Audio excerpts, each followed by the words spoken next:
The entire visit took a whole 24 minutes, and my trip to the mansion, as it turns out, is a useless endeavor in itself.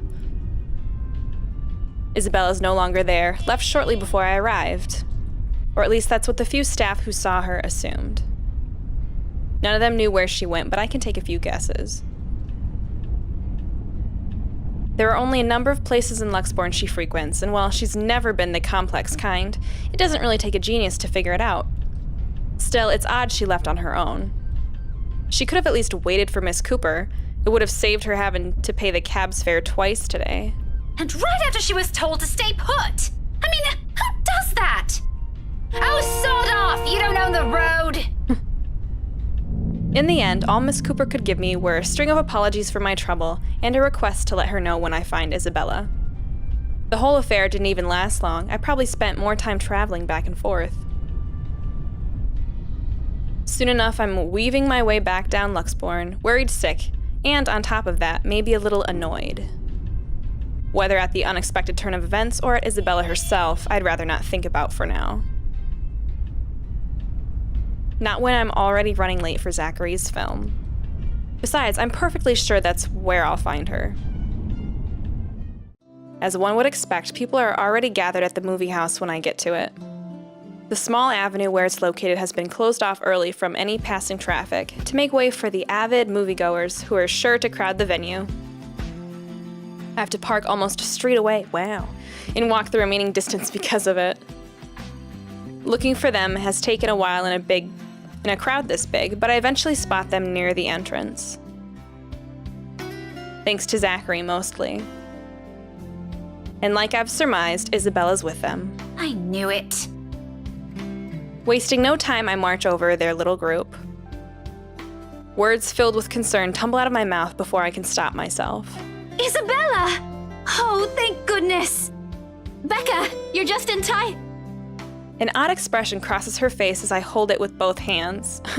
But I ignore it in favor of getting a good look at her, forcing her to keep still and fix her gaze at me. Becca, you're squishing my face. How are you? Are you all right? Why wouldn't I be? There doesn't seem to be any visible injury, nor does she appear to be in pain. Apart from her confused frown at my questions, she looks pretty much like how she would any other day. Even so, you can't really tell those things with her at a first glance. The last time she got sick, she never bothered to call anyone, even me, who lives right next door. If I hadn't checked on her then, she probably would have died on her bed with the rest of us none the wiser. It's one thing we laugh about now, but moments like those also teaches you something about a person. If anything, it has given me more reason to constantly worry about her. In the moment a familiar name comes up, I know my concerns right now aren't completely baseless. Rose called me earlier.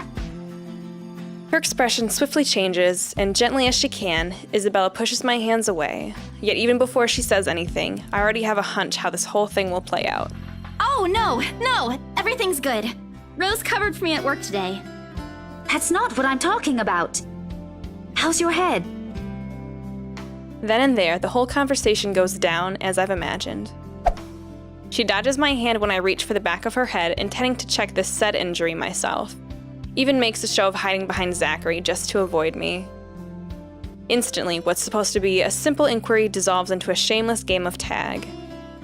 Shouting and chasing, like none of us can be bothered to act like the full-grown adults we're all supposed to be. Including Ashton. I won't put it past Isabella, but Ash, out of everyone? In fact, if that stupid smirk on his face tells me anything, he finds this whole mess amusing. Oh, for the love of... Isabella, this isn't a laughing matter. She did look pale when I saw her. You never said it earlier. I don't know. Did you push it? No, otherwise it would have gone. No. Wouldn't be the first time there was a mistake. Wow, thanks a lot, Ashton, you traitor. I'll get you back for this, just you wait. What? I'm just saying it as it is. If you mentioned this earlier, we wouldn't be having this conversation right now. There's a moment's pause. My hand stills midair as my attention shifts to Ashton and the words he leaves hanging between the four of us. Oh, now she realized that he picked her up. He doesn't meet my eye. I don't think he's even aware of what he said. But the meaning in each syllable alone is clear. And they echo. They sting. They burn. I'm sorry. Saw her? Yeah, they arrived together. Bella looked fine to me then. I don't know. Of course. Of course! Why else would Isabella leave on her own after being told to stay put, after that little chat about money this morning? Something close to silence falls while I mull over their words, both what's already been said and what's left unspoken. When I do find my voice, it only reeks with nothing but bitter, unpleasant thoughts. Thoughts I quickly stamp out before they surface. Thoughts I hide the best I can in the deepest parts of my mind, locking it away for no one else to see. Oh, that's good. At least she didn't have to travel alone, right? At least. Good. What? Good job at locking those thoughts away for no one to notice. Yet, try as I might, the green-eyed monster easily rears its ugly head. Like it always does every time his gaze lingers a second longer. Every time he smiles in a manner far too gentle, far too sincere, whenever he thinks no one can see. Every time my mind suggests his words mean more than they should. Every small, little thing. Despite what he says, despite his tone... Look, you guys. For all I know, it may have just been the same kind of fondness born from friendship. Maybe I'm simply overthinking, like he often tells me, or maybe there really is something there. But in a short display of impatience, I know the whole of it is just for show. After all, growing up together with him didn't teach me nothing about him. For whose sake is it this time, though? For him? For Zachary? For her? Or for me? That I can't tell. If she says she's okay, then there's nothing we can do about it. It's not like we can stop her either. Besides, she's still acting like the same old Isabella to me, if she can still run around like that. Why are you taking her side? I'm not. But if she wants to watch Zach's movie with us, I'm not going to stop her. She's probably the one looking forward to it the most. Ash, that's... You, of all people, should know... Tell you what, if I notice something amiss with her, I'll take her to the nearest hospital myself. Is that good enough for you? My mouth opens and snaps shut almost as quickly, forming a thin, hard line instead. I can't respond, not because there's nothing to say. On the contrary, there's plenty, so many things I can use to reason and get him to agree. But because he speaks with much certainty, with much reassurance, it feels like there isn't even a choice. All I can give is a long, deep breath and a reluctant nod in the face of it. Before I can get a grip of myself and my own weakness, the mood immediately shifts and I'm being tackled into a hug. Thanks, Becca. It's always been you with him, isn't it? Did you say something? Yes. Me? Nothing. Don't mind me. I'm burying this deep so no one can see it. A lie, obviously. What else can it be?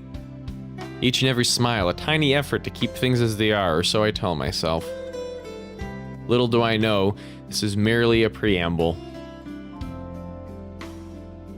It starts out quietly and without fanfare, amidst friendly jibes and harmless teasing, with a scrap of paper fluttering harmlessly to the ground.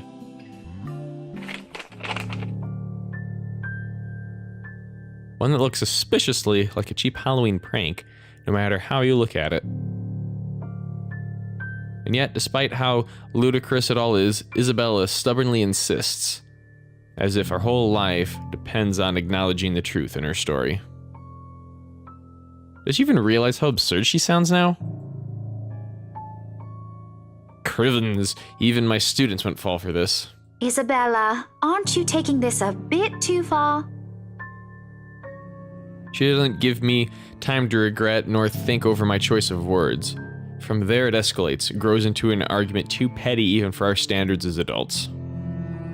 Before we know it, one after another, harsh, scathing words are being spoken. It's not a joke! Will you guys listen to me first? I saw something in the house earlier. It stood right in front of me. If I hadn't gotten away, that thing might have... Right. And in broad daylight, Isabella. Even someone gullible would find the logic in that screwed up. There's also no way in hell that this supernatural shit is true. But it's real! What do you think I saw? A hallucination? A delusion? Didn't you say you fell down some stairs? So maybe Rebecca's right. It happened after, when I was trying to get away. I almost got stuck in the same room with that thing. We're all in danger. I thought you were my friends. Why don't you believe me? But someone has to be patient in all this, and however much my own has already been frayed earlier, there's no one else. Who else here can deal with someone selfishly acting like a kid? Like every other time, it has to be me. We are, and you know that. But this thing and that thing has got nothing to do with the other. When Rose called earlier, I thought she's just exaggerating. But based on what I'm seeing right now, maybe it's better if we really postpone this for now. Don't bother. Just like that, she cuts us off. Slams the door right on our faces while my own temper flares before I can stop it. Although it falters briefly at the hard expression on her when she snatches the blasted paper from Ashton, I hold on to it. Regardless of how upset she appears, soured expression and balled fists throwing a tantrum is simply unacceptable. For a grown woman at that. Words form at the tip of my tongue, ready. Before I can open my mouth and let it all out, her feelings and mistakes be damned, Zachary raises a voice of his own. Guys! Guys! A warning, underneath the warm and hopeful beat to his voice. In his voice, I can't read. We all stop and look to him, and even my own anger subsides a little at his tone. Why don't we all calm down first? I'm sure Isabella has her reasons too. No need to be hard on her. And hey, ain't this supposed to be a happy get-together? To an outsider, it may sound like a desperate request, but Zachary has always been the one to keep a level head over petty squabbles. I'm kind of confused why we're going through this because we've seen it all before. And with all the other characters, we just kind of like skipped over things that we did with other people. So. Well, seems a pretty important part to Rebecca's story. I mean, if what little we know of her of being like, I am a teacher, I am always the one that has to take care of the young dumb one, and I like this guy, but he doesn't do anything, and this is a scene that has all of them slammed together, so. This time's no different. He knows what to say, and when he lets it fall, they only ring sharp and true. We haven't seen each other for months. I'd really love to know what y'all have been up to. I only ever get to talk to Bella over chat. Please. And as careful as he is with his own tone, it does make me feel ashamed. We're supposed to be here for him, to give what little support we can give, yet here he is trying to keep 3 stubborn people from outright hashing it out in public. Later we can and will talk about it, of course. There's a proper time and place for it, and at the moment my anger and whatever reprimands it carries no longer matter. Besides me, Ashton appears to have already caught on. The lines of his shoulders ease to something much more relaxed, his expression back to its usual nonchalance. Isabella, however, she stands perfectly still, her hands clasping the straps of her bag like a lifeline, eyes trained at some point near her shoes. There's no anger in her face, only an undeniable hurt. But she's never been good at hiding what she thinks, always the open book, always the one to wear her heart out in the open. And when she looks up, her answer is also as simple. If we keep arguing here, we're going to miss the first few minutes. Her lips are curled up in a smile, though lacking both its usual brightness and glee, it's a smile nonetheless. I've seen it countless of times. It's the very same one she would show when she knows has no other choice, or simply when things get tough for her. But despite everything I already know about her, it still catches me off guard. In all honesty, I expected her to run, to balk at the first sign of losing this time. I won't even be surprised. At 26, she is the youngest amongst the rest of us, less experienced, less accustomed to dealing with trivial quarrels like this. I didn't realize they were also old. That's your anime art style for you. Everyone looks like they're freaking 15. Right. Yet here she is, holding herself and coping with it like how she would with matters concerning her family. Outside of that, to me, she has always been this childish, naive girl, and watching the opposite play out right now. Somehow I find it difficult to wrap my head around it. All right, that's the Isabella I know. Oh, good. I thought for sure you were going to cry. But I envy her. What was that for? Stop calling me a crybaby! I'm not one! Oh, don't cry. Stop it! I envy her spirit, her warmth, her cheer, the shine in her eyes when she looks at the world, how everything seems to simply fall back to a pleasant, lively rhythm with her around, how easily and tightly she fits into our lives, even without bonds only long years could forge, like a lost piece of a puzzle, despite her jagged edges, how she draws people to her with ease, how Ashton, of all people, can be drawn to her. Okay, scaredy cat then. That too! If you repeat that, I swear I'll... Let's just go. I make no effort keeping the bitterness from my tone. I let it seep, linger stiffly in the air as I avert my gaze from them. From their playful banter, their friendly teasing remarks, and Ashton's tender, affectionate smiles. All before the stabbing aches in my heart change into something too painful to bear. It's all in my head, is what I'd often tell myself. Yet the way my heart rends at just the sight of them hurts. And like a coward, I walk away from all of it, taking with me a small hope the movie will distract me away from these thoughts. Because like this, it's easy to find something to hate in her. Wow. Dusk has already given way tonight when we leave the film fest. Unfortunately, it does nothing to improve my mood like I'm hoping. Neither does the muggy air that greets us upon stepping back into the noisy streets. Too busy. Too loud. Too many people taking what little space the sidewalk offers. It forces anyone to bump shoulders with those they barely know, let alone care about. On a normal evening, I probably wouldn't have minded the crowd nor the human weather. Human? The human weather. What? Nor the humid weather. It's not like any of them are bothering anyone. And yet, even with what's admittedly a pleasant company, I can't bring myself to lighten up. See you guys some other time. Yeah, see ya! Not even to return the smiles Ashton and Zachary give us when we go our separate ways.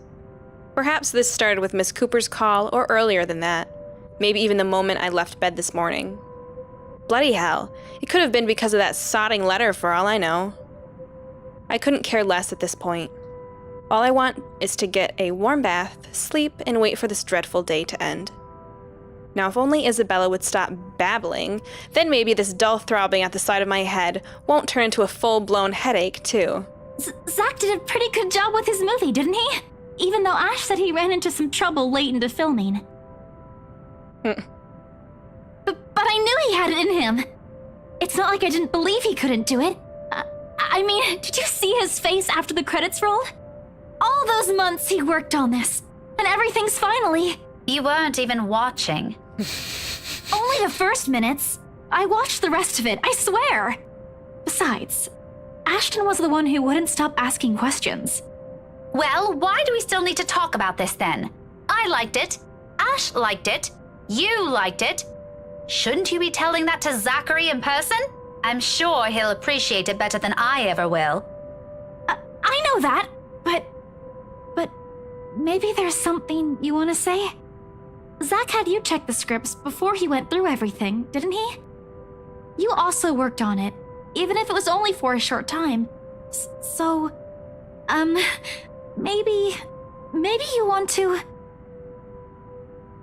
I don't bother waiting for the rest. The moment I spot my car, I immediately make a quick beeline for it. Knowing her, this is merely another attempt at starting a conversation.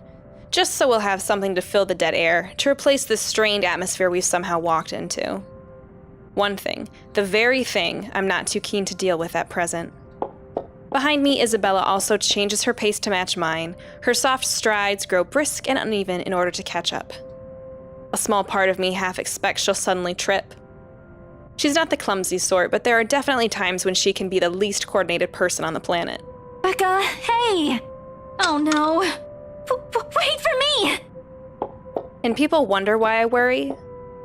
They're not really completely unfounded, once you've already grown familiar with her habits. Though right now, this is also at the very end of the list of things I want to think about. Sometimes it does become overbearing.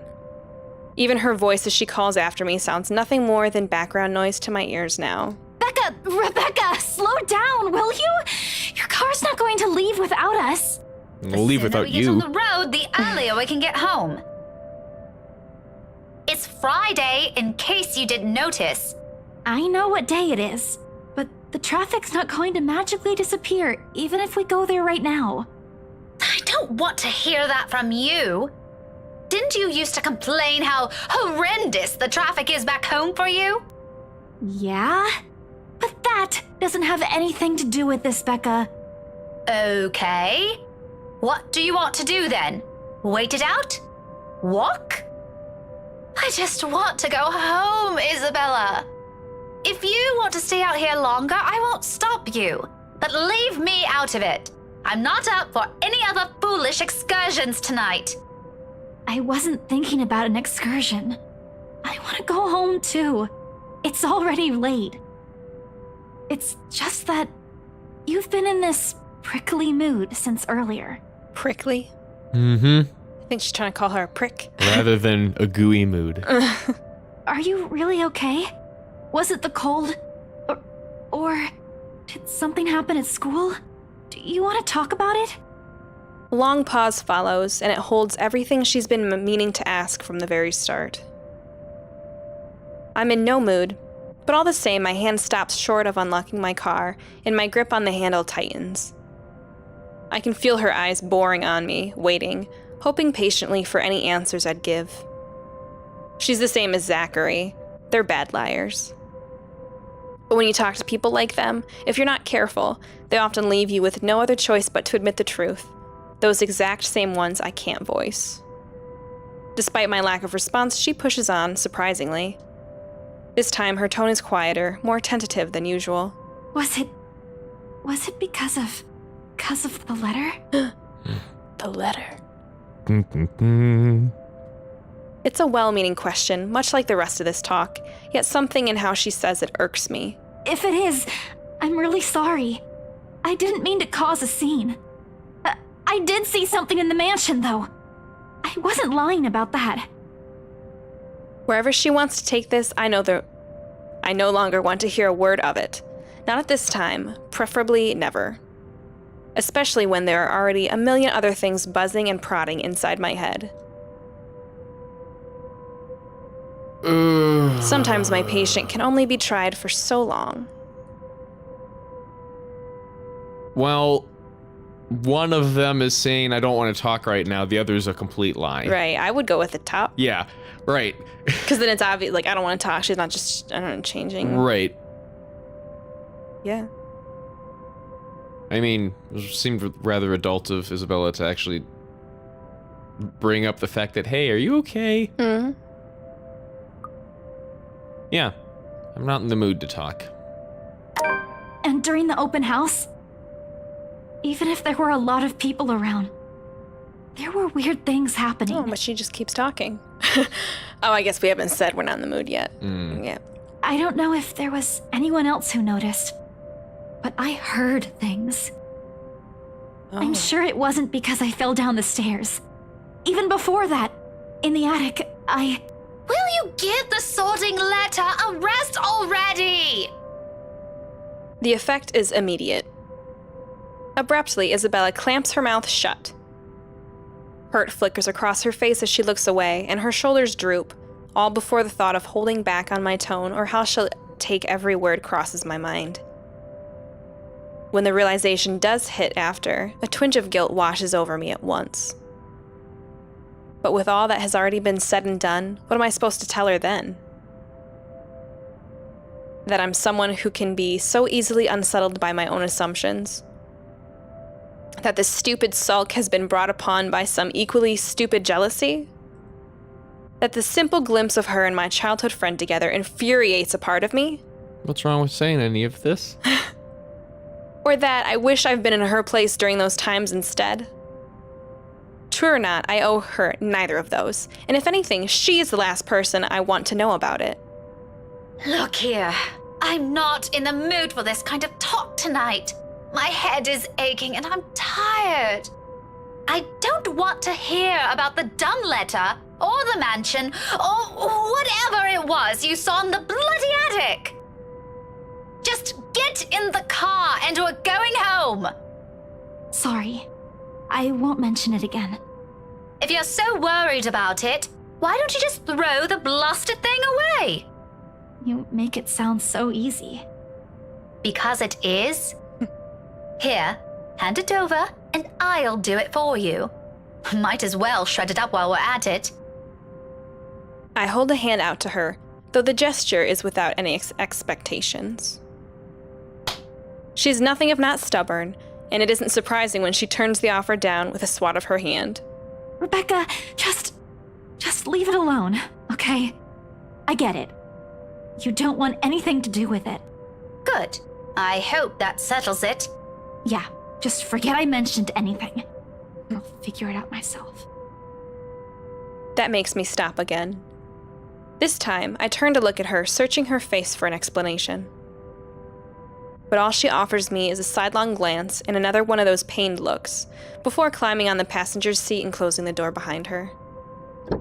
Somehow, even with a steady din of traffic around us, the sound of that feels heavier, weighted with everything we are fused to utter tonight. This is what I want, isn't it? It certainly doesn't feel like it. Thankfully, if there's anything left to be spoken between us after, we won't have to discuss it on the way home. Or rather, we can't. Because no sooner than we hit the road, Isabella dozes off. Despite my foul mood, I still end up suppressing a laughter once the first sounds of her breathing fill the car. Mama? Aw. Not your mom, Isabella. Slow and steady, the quiet rhythm so completely unlike her, so far removed from every impression anyone has of her. A few faint whimpers will occasionally come from her, but otherwise it's just us, this silence, and it is so utterly unexpected. Still a welcome break, of course. Peace and quiet is one thing you'll rarely get with her around. Yet it's nowhere near comforting. It merely lends the air this strange clarity, every little sound, every single movement more palpable. And with it comes the unease. A jolt of surprise hits me. It's almost comical, as if this were a different situation. In my haste, I accidentally dislodge my mobile from its seat on the dashboard when I swipe on the screen. Soon, I'm scrambling blindly for it with my other hand, while keeping a steady eye on the road ahead. A voice crackles from the loudspeakers before I can put it back. Although muffled heavily by the surface, I recognize the person on the other line from her chipper tone alone. Hello? Miss Cooper? Oh, you're still awake. Evening. I hope I didn't disturb you or anything. I know it's a bit late. Sorry about that. I just want to check on you and Isabella. That girl's still not answering her mobile. Were you able to meet up with her? Yes. She's with me. We're on our way home. Hello? What was that again? I can't hear you properly. Sorry. Let me just fix this dumb phone. My hand stops dead for a moment. I spare the device a brief glance, waiting. Seconds pass. Nothing happens, though. Frankly, I'm not sure what I'm expecting, but the lines of my mouth forms into a frown regardless. Miss Cooper? Yes, still here. Did you say something? Just that I didn't get the last part. What were you saying again? No, I thought you... Never mind. Must be the signal acting up. Coming in? What? Is everything all right over there? Certainly. Is something wrong? What wouldn't? Okay, you seem to be busy. If this is a good time, I can just call you back some,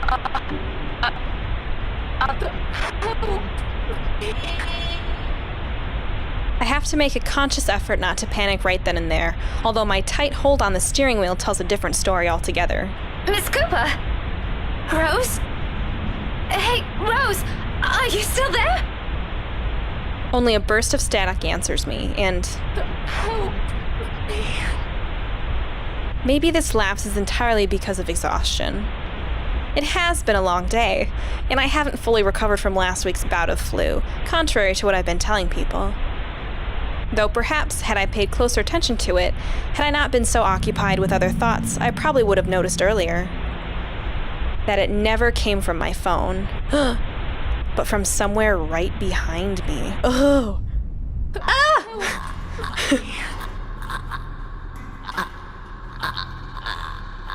Time slows to a crawl. Looking up is a mistake. The first thing I see is its face. A ghastly shade, every inch battered, bruised, and bloodied. Even in the darkness and the world passing by in a blur of lights outside, I can still make out the wounds. Blood still oozes from it, little trails of crimson running down its face, glistening under what little light there is. But it is the gleam in its eyes that catches mine. The quiet plea, the anguish, and the desperation in them, more than its hideous features and the awful stench of gore now soaking the air. Stroking the air.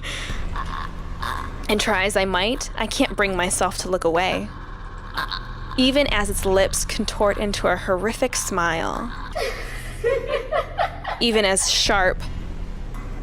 sharp, harsh noise pierces the air and the silence around us. Rebecca! Huh? Car! Eyes on the road! Against everything I've been taught, and I've constantly reminded myself, I close my eyes.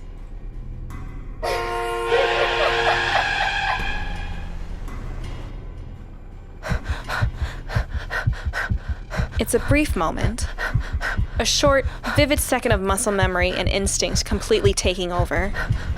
And if I didn't allow it, if my hands didn't move or my feet didn't hit the brakes in that exact second, Isabella and I might have... No. I shake the notion away before I lose myself in it. Right now, it's an ugly line of thought I refuse to venture into. Not when breathing is a struggle and every ounce of strength has been totally drained from my body. Most definitely not while Isabella's panicked voice beside me still rings in my ears. We're alive. We're safe. That's all that matters. But it is not her face that I look for when I finally open my eyes. All gone. I expected stains, little telling marks and creases on the covers to show me where it sat not a second ago. But whatever it is, it left not a single trace. And though courage is a hard thing to gather at this point, I take what little of it remains in me and turn towards the back seat. Even then, there's none. Or was there really something in there in the first place? So, I'm wondering when and how different people have seen it.